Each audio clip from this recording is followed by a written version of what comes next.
বিভিন্ন ফলের মধ্যে প্রাকৃতিকভাবে নানা ধরনের অ্যাসিড থাকে, যা ফলের স্বাদ ও গুণাগুণ নির্ধারণ করে। যেমন পেয়ারা, বরই, কলা, কামরাঙা, তেঁতুল, টমেটো ও লেবুতে বিভিন্ন ধরনের জৈব অ্যাসিড পাওয়া যায়। এসব অ্যাসিডের কারণে অনেক ফল টক বা মিষ্টি টক স্বাদের হয়। এগুলো শুধু স্বাদই বাড়ায় না, আমাদের শরীরের জন্য উপকারী। তাই ফলের মধ্যে থাকা অ্যাসিড সম্পর্কে আমাদের জানা খুবই জরুরি।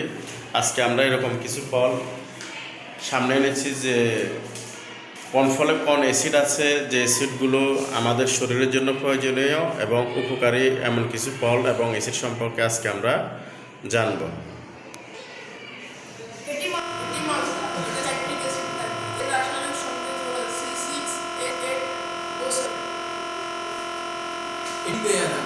এর মধ্যে সাইট্রিক অ্যাসিড রয়েছে। এর রাসায়নিক সংকেত হলো C6H8O7। এটি কলা। এর মধ্যে ম্যালিক অ্যাসিড রয়েছে। এটির রাসায়নিক সংকেত হলো C4H6O5। বরই হচ্ছে ম্যালিক অ্যাসিড। এর রাসায়নিক সংকেত হলো C4H6O4। লেবু হচ্ছে সাইট্রিক অ্যাসিড। এর রাসায়নিক সংকেত হলো C6H8O7।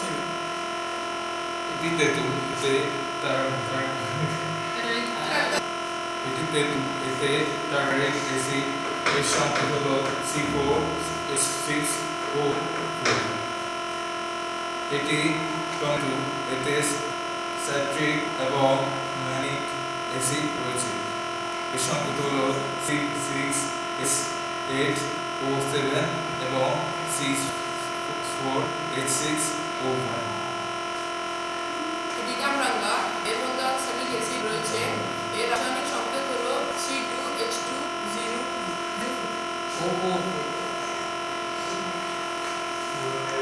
তাহলে আমরা কি বুঝলাম? মালটাতে কি থাকে? সাইট্রিক অ্যাসিড থাকে। কেমন? পেয়ারাতে থাকে সাইট্রিক অ্যাসিড, কলাতে থাকে ম্যালিক অ্যাসিড, বরইতে থাকে ম্যালিক অ্যাসিড, লেবুতে সাইট্রিক অ্যাসিড, তেঁতুলে টার্মারিক অ্যাসিড, টমেটোতে থাকে সাইট্রিক এবং ম্যালিক অ্যাসিড, কামরাঙাতে থাকে অক্সালিক অ্যাসিড।